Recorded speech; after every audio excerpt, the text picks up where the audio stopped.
어떤 학생이 들려준 일화입니다. 그 학생은 중국에서 자랐는데 지금은 밴쿠버로 이민을 왔습니다. 그 학생은 중국에서 대학을 다닐 때 당시 학교 기숙사에서 7명의 친구들과 함께 살았다고 합니다. 그 중에 어느 지역에서 온 친구가 한 명 있었는데 샤오황이라고 불렀습니다. 샤오황은 뛰어난 재주가 있었습니다. 천성적으로 똑똑하고 외모도 수려했습니다. 남학생입니다. 얼굴도 잘생기고 예술적 감각도 뛰어나서 악기 연주하는 것을 즐겼습니다. 어느 악기를 잡든 멋지게 연주했죠. 주 전공은 하모니카였습니다. 생활과 학업에서 모두 자기관리가 철저했습니다. 시간 관리도 철저했죠. 매일 저녁 식사 후 30분간 운동을 했습니다. 샤오왕이 하는 운동은 요즘 인터넷에서 배울 수 있는 에어로빅이었습니다. 남들이 잠을 자든 뭐라든 제 시간이 되면 컴퓨터를 켜고 에어로빅 동작을 따라했습니다. 운동이 끝나면 공부를 했죠. 공부를 끝내고 자기 전에는 꼭 1시간씩 하모니카를 연습했습니다. 가끔 학교 행사가 있으면 직접 공연하기도 했죠. 하지만 공부머리는 조금 부족했습니다. 그래서 과제 하나를 하는데도 밤 11시 30분 전에 끝나는 법이 없었죠. 그렇게 늦게 과제를 끝내고 하모니카를 1시간 불려면 몇 시겠습니까? 11시 30분부터 하모니카를 불기 시작했죠. 한밤중에 하모니카를 불었겠네요. 남 생각은 전혀 안 하니 다들 잔뜩 화가 났습니다. 여기 목구멍까지 올라왔죠. 땅콩을 던지는 친구도 있었고 정말 참기 힘들 때는 많이 배운 학생들이지만 눈 딱 감고 욕까지 했습니다. 본인이 예술을 하는 건 좋지만 남들은 잠을 자야죠. 상황은 더 심해졌습니다.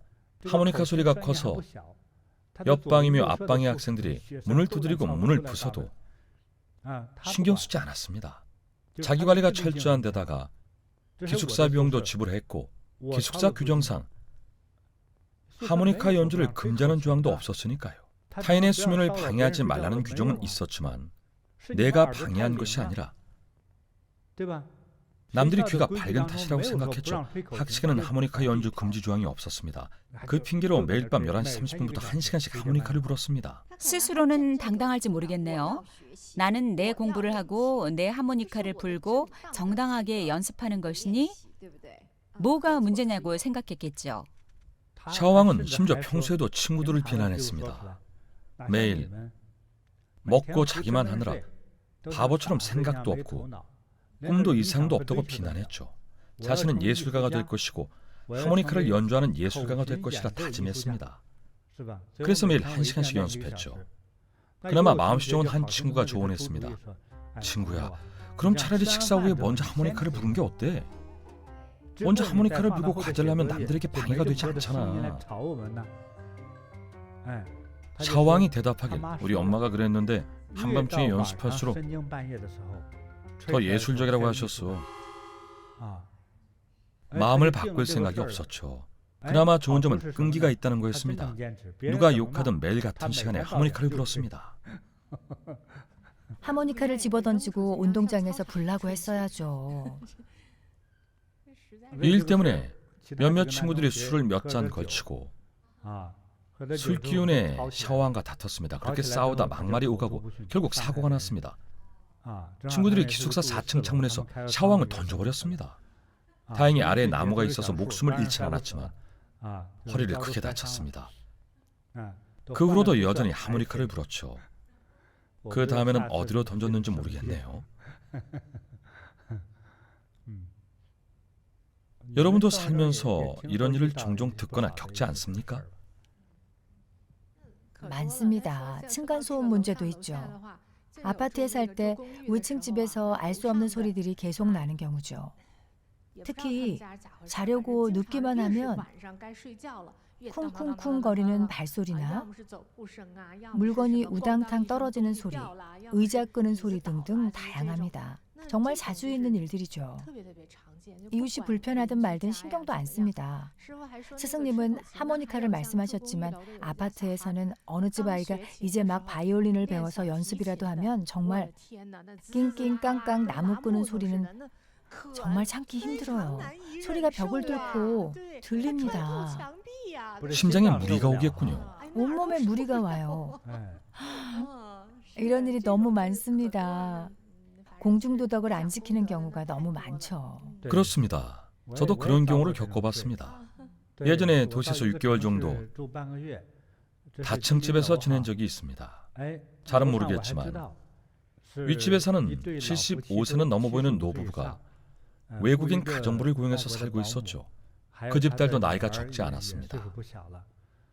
그런데 며칠에 한 번씩 윗집에서 소리가 나는데 마치 다층 집이 아니라 단층 집에서 사는 것처럼 생활하더군요. 윗집 식구들의 발걸음 소리는 엄청 컸습니다. 어떤 발소리는 사포로 돌을 문지르는 듯한 소리였고, 또 어떤 발소리는 전설 속 하얀 신발처럼 탁탁탁탁탁 탁탁탁탁탁 이런 소리가 났죠. 모든 소리가 크게 들렸습니다. 공동주택에 살면서 남에게 폐를 끼치고도 남들의 귀가 예민한 것을 탓할 뿐이었죠. 이런 경우를 어떻게 평가해야 할지 모르겠군요. 네, 우리 법사. 스승님, 저도 나누고 싶은 이야기가 있습니다. 여성 운전자분들은 공공장소에서 주차하는 게 가장 두렵습니다. 저에게도 정말 큰 시련입니다. 우선 주차 자리도 찾기 어려워요. 사실 북미 지역에서는 그나마 자리가 많지만 아시아에서 운전할 때는 주차장에 자리가 아예 없습니다.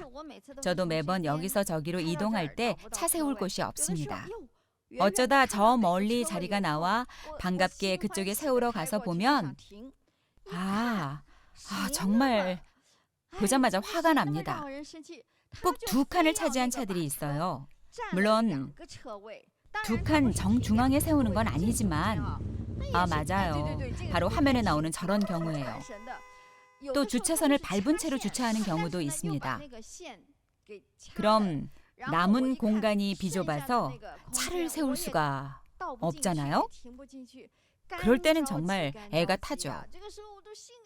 정말 치성하기 일보 직전이에요. 누군지 몰라도 너무 비양심적이에요. 그러니 주차 자리 찾기가 너무 힘들어요. 혼자 2칸을 차지하고 남들 생각은 전혀 안 하죠. 나중에 저희들이 모여서 이런 일로 투덜댈 때마다 몇몇 귀여운 회원분들이 위로를 해줍니다. 아유, 법사님, 화내지 말아요. 그보다 더 심한 일을 겪는 여성 운전자들이 정말 많아요. 그래서 영상을 준비했습니다. 주차를 얼마나 요상하고 짜증나게 하는지 함께 보시죠.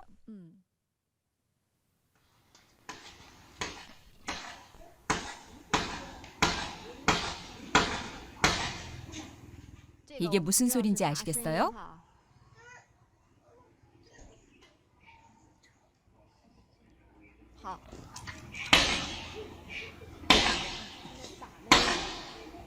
저 흰색 차량 좀 보세요. 지금 저 차를 부수는 거죠? 저렇게 수직으로 세워놓으면 뒤에 주차된 차들이 죄다 못 나오잖아요. 도대체 몇 대를 막는 건가요? 앞차들은 괜찮은데 가로막힌 차들은 나올 수가 없죠. 그냥 차도에 주차를 해버렸네요. 그렇죠. 가로막힌 차들이 얼마나 화가 났으면 차를 부수겠어요. 이미 치성하셨네요. 더 이상 참지 못하고 차를 때려 부쉈어요. 정말 너무하네요.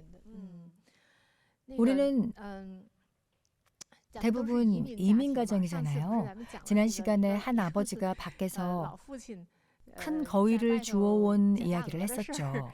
그때도 시청자 반응이 뜨거웠는데요. 이민 생활 중에는 이런 영광의 업적이 생기기도 하죠. 제가 듣기로는 호주에도 그런 중국인 이민자들이 많다고 합니다. 특히 밴쿠버의 마트 같은 서양식 마트에 많이 온답니다. 예를 들어 배추나 채소를 판매할 때 사람들은 위생과 품질을 위해서 겉에 조금 마르거나 시든 부분은 떼어버리잖아요. 겉에 잎을 벗겨내고 깨끗한 부분만 진열하죠. 벗겨낸 껍질은 옆에 던져둡니다. 필요가 없는 거죠. 그런데 언제부턴가 호주의 어느 마트에 아줌마 부대가 생겼다고 합니다. 다 이민자들이었죠. 이민자 아줌마들이 마트에 가서 자발적으로 채소를 손질한답니다. 그리고 이렇게 말합니다. 채소 전체는 필요 없고 내가 다듬은 부분은 어쨌든 다듬어 준 거니까 내가 가져갈게요. 어차피 버릴 거니까 공짜로 가져갈게요. 아, 그럼 채소를 사려고 다듬은 게 아니군요. 맞아요. 우거지만 가져가려는 거죠. 그걸로 집에 가서 만두를 빚거나 따로 먹을 수 있으니까요. 너무 계산적이네요. 이런 건 좀 불편한데요? 마트에서도 더 이상은 두고 볼 수만은 없었죠. 결국 마트에서 새로운 정책을 내놨습니다. 입구에 안내문을 써붙였죠. 특별 안내 부분에 뭐라고 적힌 줄 아세요? 최근 일부 아주머니들이 단체로 우리 마트에서 배추 등 채소를 무단으로 손질하고 있습니다. 이에 불가피하게 규정을 마련하여 향후 직원의 허가 없이 무단으로 채소를 손질하여 집에 가져가는 행위가 적발될 경우 해당 품목에 대하여 일반 채소와 동일한 가격을 청구하겠습니다. 공짜로 얻어가려고 그렇게까지 하다니 정말 너무 부끄럽네요. 이렇게 이기적인 행동은 본인 체면만 깎는 것이 아니라 민족 전체의 명예를 훼손하고 민폐를 끼치는 일이죠. 정말 너무 화가 납니다. 대체 몇 푼이나 된다고 그럴까요? 일종의 절약 습관이라고도 볼 수 있겠죠. 과거에 너무 가난했으니까요. 오랜 혁명의 전통을 잊을 수 있겠습니까? 어디에 살든 널리 전하려는 거겠죠. 그래도 안 좋아요. 제가 예전에 밴쿠버 공원에서 누구를 만난 적이 있는데 이 일이 이야기거리가 될지 모르겠군요. 우선 말씀드리겠습니다. 어느 날 공원에 갔더니 젊은 외국인과 중국인 여성이 말다툼을 하고 있더군요. 중국인 여성은 작고 하얀 강아지를 옆에 묶어두고 앉아 있었습니다. 밴쿠버 공원에는 곳곳에 나무 벤치가 많아서 무료로 앉아 쉴 수 있죠. 중국인 여성은 강아지 목줄을 벤치에 묶어두고 앉아서 휴대폰으로 영상을 보며 해바라기 씨를 먹고 있었습니다. 아시다시피 중국 여성들이 입을 쉬지 않는 편이죠. 수다를 떨던가 욕을 하던가 전화를 걸던가 씨를 까서 먹던가 하죠. 입이 놀고 있으면 뭔가 손해보는 기분이 드나 봅니다. 그분도 씨를 먹고 있었죠. 그분은 해바라기 씨 껍질을 잘 깨물어서 벗기고 툭툭 뱉었습니다. 내공이 상당했습니다. 2~3m까지 날아가더군요. 얼마나 오래 앉아 있었는지는 몰라도 그분 앞에는 뱉은 껍질들이 부채꼴 모양으로 수북히 쌓였습니다. 그런데 바닥은 잔디밭이었죠. 잔디는 잘 정돈되어 있었습니다. 전문가가 잔디를 관리했겠죠. 아주 깔끔하게 잘 자라 있었습니다. 그러니 그분이 뱉은 껍질들이 아주 확연하게 눈에 띄었죠. 그래서 어떤 외국인이 그분과 말다툼을 벌인 겁니다. 사실은 그 외국인도 현지에서 태어난 중국 화교였는데 공원 직원인 듯 했습니다. 그 외국인은 서툰 중국어로 말했습니다. 이런 것을 함부로 뱉으면 안 됩니다. 함부로 뱉지 마세요. 그러자 그 중국인 여성이 어이없다는 표정으로 눈썹을 치켜서며 말했습니다. 그럼 어디 뱉어요? 당신한테 뱉을까? 저는 옆에서 계속 지켜봤습니다. 당신이 뭐라든 난 뱉을 거예요. 원래 그만 먹으려고 했는데 당신 말을 들으니 더 뱉어야겠어요. 이게 불법인가요? 물론 위법입니다. 그럼 당신네 공원 규정에 쥐껍질 뱉지 말라고 쓰여 있어요? 관리인은 난감해하며 말했습니다. 아니요, 그렇진 않아요. 그럼 당신이 말하면 법이 되는 건가요? 그냥 뱉을래요. 나도 납세하는 국민인데 뱉고 싶으면 뱉는 거지. 결국 관리는 울면서 자리를 떠났습니다. 화가 나서 가버렸습니다. 이 중국인 여성 동포의 생김새, 오간이 상당히 튀어나와서 초식 동물이 아닌 육식 동물이 환생한 것처럼 매섭고 험악했습니다. 해외에서도 이렇게 용맹하니 전쟁이 나갔다면 영웅이나 열사는 됐을 겁니다. 이런 태도는 바람직하지 않습니다. 체면이나 창피함의 문제를 떠나서 적어도 어디를 가면 그곳의 관습을 따라야 합니다. 제가 고국인 중국에 살 때는 1960년에서 70년대였습니다. 당시에는 구들장에 앉아 해바라기 씨도 먹고 땅콩도 먹으면서 껍질을 바닥에 그냥 뱉었습니다. 하지만 그건 시골에서의 관습이죠. 오늘날에는 어느 나라에 살든 이렇게 도시에서 위생적인 환경에 살면서 자기 생각만 하고 자기 혼자 편하자고 남들이 싫어하는 행동을 하면 되겠습니까? 그러면 안 되죠. 모든 괴로움은 어디서 오는가? 자기만 생각하는 이기심에서 온다. 모든 행복은 어디에서 오는가? 남을 먼저 생각하는 이타심에서 온다. 법구경 중에서.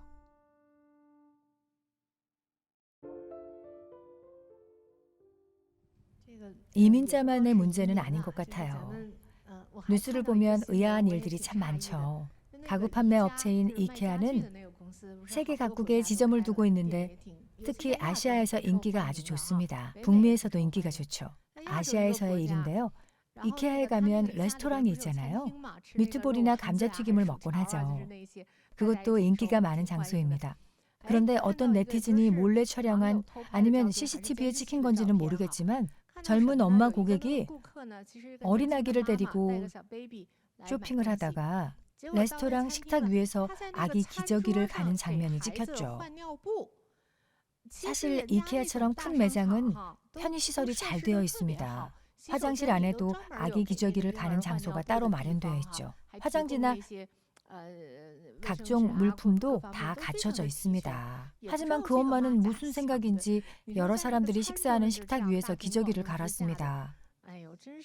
정말 공중도덕 개념도 없고 이기적인 행동이죠. 그래서 옆에 있던 네티즌들이 보다 못해 사진을 찍어서 인터넷에 폭로했나 보군요.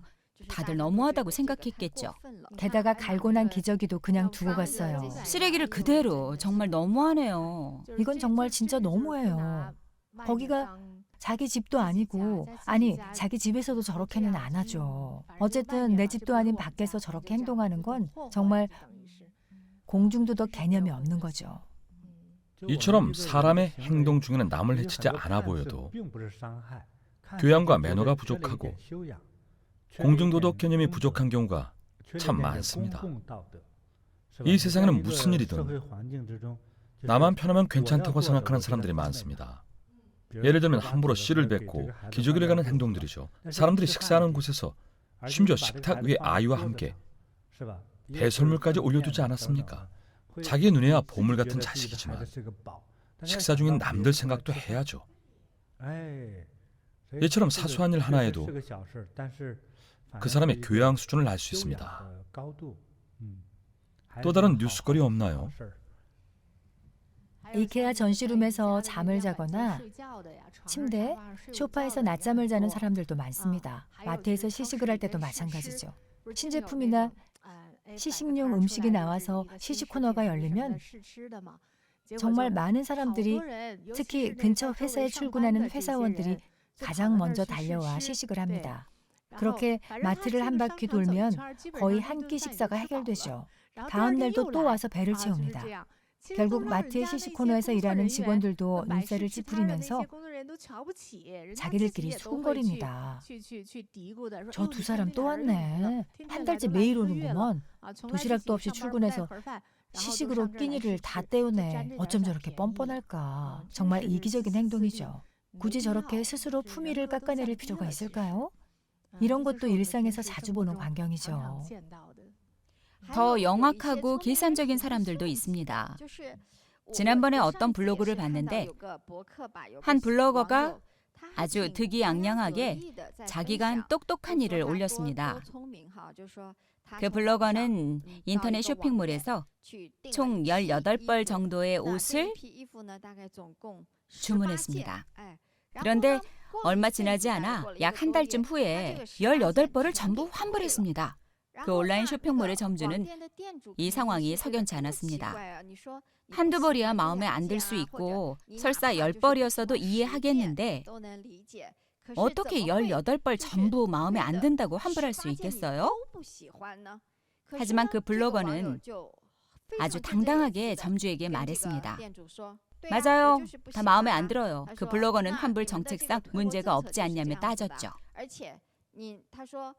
아니, 옷을 사고 입어보지도 못해요? 한번 입어본 게 어땠어요? 그래서 환불 못 해주겠다는 건가요? 알다시피 해외에서는 고객 존중 차원에서 환불 범위가 상당히 넓습니다. 대부분의 매장이나 상점이 다 마찬가지죠. 그래서 이 점주도 화가 났지만 어쩔 수 없이 환불 절차를 진행해 줬습니다. 하지만 점주는 나중에 가끔씩 이 고객의 블로그를 방문했습니다. 그러던 어느 날 점주는 이 고객의 블로그와 SNS에서 이 고객이 어느 여행 관광지에서 자기 쇼핑몰의 브랜드 의상을 입고 찍은 사진을 발견했습니다. 환불했던 그 18벌의 옷을 한 번씩 다 입었던 거죠. 매번 다른 여행지에서 그 옷을 입고 찍은 사진을 지인들에게 공유까지 했죠. 아주 공개적으로 포스팅까지 한 겁니다. 세상에, 점주는 그걸 보고 화가 났죠. 본인 매장의 옷을 뻔히 다 입어놓고 공공장소에서 사진까지 찍었으면서 뒤돌아서는 전부 환불해버리니까요. 게다가 한번 입어보지도 못하냐고 당당하게 따졌잖아요. 그럼 자기 가게 옷들은 고객이 한번 입어보고 사진 찍는 용도인가요? 입을 만큼 입고 나서 버리듯이 환불하면 그만인가요? 그래놓고 이 브랜드는 이게 나쁘고 저게 나쁘다는 핑계로 마음에 안 들고 별로라면서 환불까지 했죠. 이건 알게 모르게 그 브랜드를 헐뜯고 비방하려는 의도 아니겠어요? 이런 행동을 보면 정말이지 교양이라고는 전혀 없는 것 같아요. 그 블로거는 창피함도 모르고 오히려 자신이 똑똑한 줄 알고 자기가 한 일을 뽐내면서 자랑했죠. 교양도 없이 영악하기만 하면 자신을 해치고 맙니다. 자기 꾀에 자기가 넘어가죠. 정말 그렇습니다. 다른 사람까지 창피하게 만드는 이런 잔꾀를 오히려 자랑하다니 정말 뻔뻔한 사람입니다. 우리가 앞서 말했던 이런 일들이 사소해 보이지만 이러한 사소한 일들을 대하는 과정에서 한 사람의 교양과 인품이 드러납니다. 자신의 이익을 위해서 타인의 이익을 해칩니다. 모르는 사람에게 해를 끼치면서 어차피 모르는 사람인데 해를 좀 끼치면 어떠냐는 식이죠. 상대방도 나를 모르니까요. 심지어 이런 사람도 있습니다. 여기가 내 나라도 아니고 내 고향도 아닌데 민폐 좀 끼치면 어때? 다들 내가 누군지 모르잖아. 하지만 대부분의 악한 행동과 악한 마음은 사소한 일로부터 천천히 생겨나고 자랍니다. 씨앗을 심는 것처럼 결국에는 거목으로 자라나죠. 이 나무가 해로운 나무일까요? 아니면 이로운 나무일까요? 제가 오늘 정오에 우리 법사와 이야기를 나눴습니다. 우리 법사가 잘 아는 어떤 자동차에 관한 이야기였는데 저는 참 감명 깊었습니다. 맞아요, 스승님. 오늘 정오에 뉴스를 보다가 서해면에서 이런 소식을 들었습니다. 뉴스 방송을 보다가 우연히 들은 내용입니다. 자동차 브랜드 중에 포드라는 회사에 관한 내용인데 지난 1970년대에 있었던 일입니다. 당시 포드사에서 핀토라는 이름의 자동차 모델을 출시했습니다. 하지만 이 모델은 설계상 명확한 결함이 존재했습니다. 연료 탱크에 방진 기능이 없었죠. 그래서 작은 충격만 발생해도 연료 탱크 누수로 인한 화재나 폭발이 일어날 위험이 있었습니다. 원래 차량이 출고할 때 충돌 시험과 같은 테스트를 거치는데 이때 엔지니어가 명확한 설계상 결함을 발견했습니다. 그래서 이 설계상 결함을 보완해서 진동 방지 장치를 추가해야만 연료 탱크를 보호할 수 있다고 주장했죠.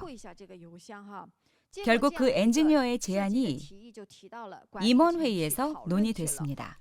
임원들은 손익 계산이 빠른 사람들이었죠. 사실 무슨 생각들이었는지 모르겠지만 계산기를 두드려 보니 이미 엄청난 수량을 생산했는데 모든 차에 방진 장치를 추가한다면 차 한 대당 11달러가 필요했습니다. 이 차량들을 다 출고하려면 총 1억 4천만 달러의 추가 비용이 필요했죠. 70년대에 1억 4천만 달러면 정말 어마어마한 액수였습니다. 결국 임원들은 다른 방법으로 계산기를 두드렸습니다. 경험 데이터를 기반으로 사용한 거죠. 여기서 경험 데이터는 사고율이나 충동률, 폐차율 또는 화재로 인한 사망 및 상해 등의 모든 가능성을 말합니다.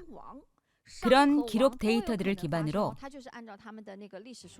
대규모 통계를 냈습니다. 만약 이로 인한 사망과 상해에 대한 손실을 차량 보험으로 배상한다면 5천만 달러면 충분했습니다. 이렇게 계산해 놓고 보니 1억 4천만 달러와 5천만 달러 중에서 임원들은 당연히 사람의 생명과는 상관없이 최대 5천만 달러를 배상하는 방안을 선택하기로 결정했습니다. 그 정도는 예산으로 처리할 수 있지만 1억 4천만 달러나 투자해서 사고 예방을 위해 차를 더 튼튼하게 개조하고 싶지는 않았던 겁니다. 결국 실제로 사고가 터졌습니다. 충돌 사고가 발생한 후에 연료 탱크에 기름이 새거나 화재 사고가 발생하고 심지어 폭발 사고까지 일어나면서 인명 사고가 발생했습니다. 임원진이 얼마나 생명을 가볍게 여겼는지 알 수 있죠. 자신들의 이익을 위해서 설사 개인의 이익이 아니라 회사의 이윤을 위해서라고 해도 사람의 생명을 너무 가볍게 여겼던 거죠. 차량과 자산의 안전도 신경 쓰지 않고 이익에 눈이 멀어 도리를 저버리고 그런 결정을 내렸습니다. 정말 말이 안 나옵니다. 그저 착취만 할 줄 알고 도덕심은 전혀 없는 비양심적인 장사꾼에 불과합니다. 훗날 이런 일이 벌어진 후에 기자들이 당연히 대사특필했겠죠. 하지만 이런 대기업에서 결함이 있는 제품을 선택하고 운전자의 생명을 경시했을 거라고는 생각도 못했을 겁니다. 이 사건은 큰 파장을 일으켰습니다. 기업의 부도덕한 행위에 대한 사회 각계의 질책이 끊이지 않았죠. 물론 피해자들과 유족들은 가차없이 법률 소송을 통해서 배상을 요구했습니다. 하지만 그 무엇으로 배상을 한들 가족의 생명을 보상받을 수는 없겠죠. 이런 끔찍한 기업가들은 정말 반성해야 합니다. 자기 자신과 회사만 생각하고 타인의 생명과 안전을 무시한다면 그것은 명백한 범죄입니다. 이처럼 이기심이 크고 무거울수록 지위만 높은 경우가 많습니다. 예컨대 돈 많은 대기업 총수나 정부 고위직 관료라면 지위가 높아질수록 그 파괴력도 함께 커집니다. 앞서 이야기한 내용들은 모두 주로 개인과 가정의 범위에서 일어난 일들이었습니다. 큰 이기심 때문에 남을 상처표고 심한 경우 가족과 이웃의 목숨을 앗아가는 경우도 있었죠. 그런데 방금 우리 법사가 들려준 자동차 배세의 이야기는 세계적인 자동차 그룹의 일화였습니다. 당사자들 중에는 고위 임원진이나 최고 경영자도 연관돼 있었겠죠. 이런 사람들이 계산을 해봤습니다.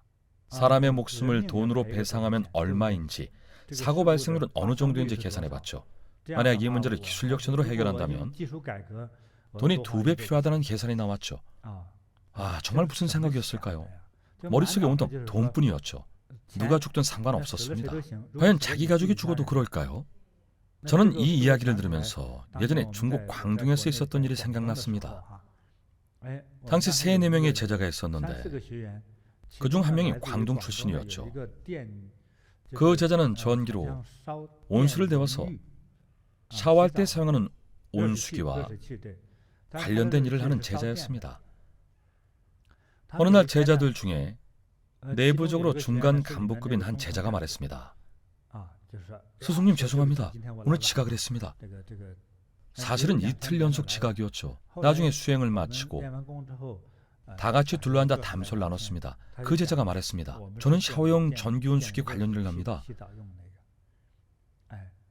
그런데 사망자 유가족들이 우리 공장으로 찾아와 배상을 요구하더군요. 18살 된 딸이 샤워하다가 감전으로 죽었답니다. 그 분야는 저도 잘 몰랐습니다. 감전사라고 그렇게 위험한 건가? 누구 잘못인가? 뻔하죠. 저희 제품의 누전이 문제입니다. 그런 제품을 팔았나? 저희 공장의 노동자만 300명이 넘지 않습니까? 왜 그렇게 된 건가? 사실 제품 자체가 품질이 좋지 않았어요. 리베이트도 받고 커미션도 받고 죄다 날림으로 들어온 물건이니 대부분은 불합격 제품인데도 다들 눈 감아준 거죠. 이런 일이 흔한가? 아이고, 다들 익숙합니다. 10년 동안 평균적으로 1년에 11명이 감전으로 죽습니다. 저희 사장님도 이 문제 때문에 전담팀까지 꾸려서 계산을 했죠. 사망자 한 명당 최대 배상금이 1천만 원인데 다른 핑계를 대서 깎을 수도 있습니다. 왜 곧바로 전원을 끄지 않았습니까? 그러면 200만 원이 깎여요.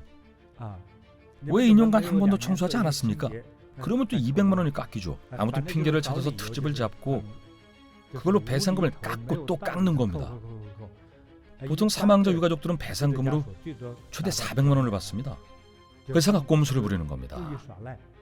말주변 좋은 변호사를 고용해서 회사 대신 싸우게 하는 거죠.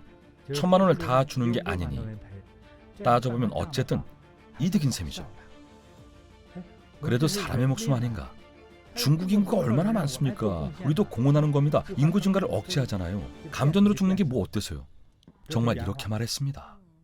별소리 다 듣겠네요. 모두가 세금을 내고 세금 수익을 창출하는데 그건 공헌이 아닌가요? 그런 사람들의 이기적인 마음과 이익만 추구하는 흑심이 치성하면 뭐든지 다 핑계로 갖다 붙이겠네요. 정말 치가 떨립니다. 나중에 그 제자가 또 저에게 의미심장한 말을 했습니다. 만약 자기들이 조금 더 좋은 부품이나 설비를 구입한다면 비용이 높아져서 이익이 줄어든답니다. 이윤이 줄어든다는 뜻이죠. 공장에서는 저비용 고이윤을 확보해야 하지 않습니까? 그래야 돈을 벌 수 있죠. 광저우 물가가 그만큼 높으니까요. 정말이지. 정말 아미타불이 절로 나옵니다. 인명을 이렇게 가볍게 여기다니요. 제가 질문했습니다. 그럼 그 설비를 만드는 자네들은 정작 집에서 그 제품을 쓰는가? 당연히 안 쓰죠. 저희는 해외에서 수입한 가스 온수기를 씁니다. 제가 그 공장 직원과 직접 나눈 대화입니다. 정말 간담이 서늘했습니다.